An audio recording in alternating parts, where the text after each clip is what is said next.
তো বন্ধুরা আর একটা শর্ট ভিডিও নিয়ে চলে এসেছি, নতুন একটা শর্ট ভিডিও যেটা তোমাদের খুব ভালো লাগবে।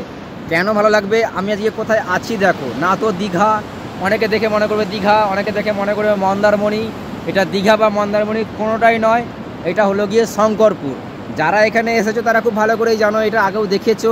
দেখো পেছন দিকটা পুরো ঝাউ গাছ, আকাশপানি গাছ, বিভিন্ন রকম গাছের একটা জঙ্গল ঘেরা একটা পাড় রয়েছে, যে এখানে নিচেটা পুরো বালি বিছানো এবং উপরে এই গাছ বা ভাঙা ভাঙা পাড়, যেটা দেখতে খুব সুন্দর। আর তার ঠিক উল্টো দিকেই বিচ, একদম সামনেই সমুদ্রের ঢেউ। অলরেডি ঢেউ আসছে দেখো আমার পেছনে, একদম সামনেই সমুদ্রের ঢেউ। আর ঠিক উল্টো দিক সাইডটা, এই সাইডটা রয়েছে রিসর্ট হোটেলগুলো। এখানটা আছে, আমার ক্যামেরায়, ফ্রন্ট ক্যামেরায় এত দূর থেকে ক্যাচ করছে না। যাই হোক, তোমরা দেখো একদম ঢেউয়ের খুব কাছে। এখানে কোনো রকম ঝামা পাথর বা স্ল্যাব কিছু নেই, ডাইরেক্ট আপনার ডাইরেক্ট তোমাদের একদম পায়ে এসে জল ডাইরেক্ট একদম ন্যাচারাল, যেটা ন্যাচারাল ফিলটা তোমরা পাবে এখান থেকে। দেখো একদম আমার সামনে চলে আসে, যেহেতু আমি একটু সরে যাচ্ছি, কেন কি আমার প্যান্ট পরা রয়েছে, ভিজে যাবে এই ঢেউটার জন্য। তো যাই হোক, যারা আমার ভিডিও কন্টিনিউয়াস দেখো তাদেরকে বলবো যে আমার এই চ্যানেলটা সাবস্ক্রাইব করে রাখো। আমি একজন প্রফেশনাল ড্যান্সার, আমার এই ইউটিউব চ্যানেলটাতে বেশিরভাগটাই ডান্স ভিডিও রয়েছে। তো তার সঙ্গে সঙ্গে আমি চেষ্টা করছি বর্তমানে একটু একটু করে ব্লগ ভিডিও করার। প্রোগ্রাম সূত্রে হোক বা আমার টাইম পাসের জন্য হোক, আমি যেখানে ঘুরতে যাই ছোটো ছোটো করে ব্লগ ভিডিও বানাচ্ছি, পোস্ট করছি, এই কারণে যাতে আমার সঙ্গে সঙ্গে তোমরাও দেখতে পাও।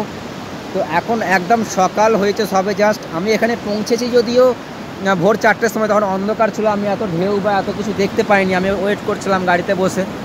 তো তারপরে আমি যখন একটু আলো ফুটলো, যখন আমি দেখতে পাবো, তো তখন আমি এখানে চলে এসেছি স্ট্যান্ডটা নিয়ে, যাতে আমি তোমাদেরকে ভালো করে ভিডিওটা করে দেখাতে পারি। ও দেখো দূরে কিছু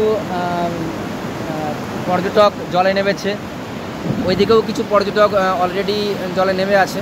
বেশি এখানে কেউ নেই, এটা বেশ ফাঁকা ফাঁকা, দীঘার মতো অত কনজেস্টেড নয়। এখানটা অনেক ফ্রিভাবে ঘোরা যায়, যেটা আমি পছন্দ করি। ভিড়ভাড়টা আমার সত্যিই পছন্দ নয়। আর ওখানটা অনেক হোটেল রেস্টুরেন্ট থাকার জন্য ওখানে অনেক পাবলিক, অনেক ভিড়ভাড়টা থাকে, কিন্তু সেটা এখানে নেই। এখানে একদম নিজের মতো করে, যারা এসেছো তারা জানো, নতুন করে বলার কিছু নেই। যারা আসোনি এখনও এই জায়গাটাতে, আমি একটু সরে যাই কারণ এই আমার প্যান্টটা ভিজেই যাবে হয়তো। তো যারা কখনো আসোনি এইখানটাতে, তোমরা আসতে পারো। খুব ভালো পরিবেশ ঘোরার জন্য, একদম মানে কী বলবো, জঙ্গল সমুদ্র একদম পাশাপাশি। দীঘাতে এটা হয় সমুদ্রের পাশে বড় বড় হোটেল, রাস্তা, ঠিক আছে, কিন্তু এইখানে সেটা নয়। এখানে এখনও ঝাউ গাছ একদম হাতের সামনে, ঠিক আছে, জঙ্গল, সি বিচ। যদি কেউ রিসর্ট হোটেল খোঁজো খাওয়ার জন্য, ওইখানটায় রয়েছে। ক্যামেরা দূর থেকে বোঝা যাচ্ছে না, জুম করলে হয়তো বোঝা যাবে। আর তার সঙ্গে রয়েছে একদম লম্বা করে সি বিচ, একদম লম্বা করে। ওই দিকটা দীঘা, ঠিক আছে, ওই দিকটা দীঘা। আর এইখানটা হচ্ছে আপনার শঙ্করপুর। তো এই শঙ্করপুরটা আমার আগাগোড়াই পছন্দের জায়গা, কারণ এখানটা সবথেকে বড় কথা নিরিবিলি, যেটা আমি প্রথমে বললাম, এটা জায়গাটা হচ্ছে নিরিবিলি জায়গা, ঠিক আছে। আর এখানে কোনো ভিড়ভাট্টা নেই, খুব লোকজন কম থাকে। একদম সমুদ্রটা খুব ভালোভাবে অনুভব করা যায় এখানে।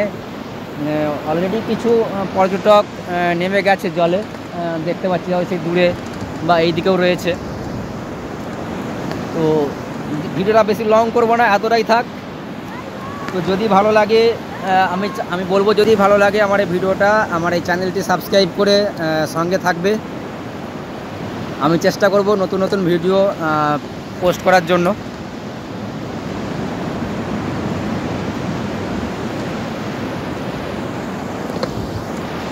তো আজ এতটাই, পরবর্তী ভিডিওতে দেখা হচ্ছে।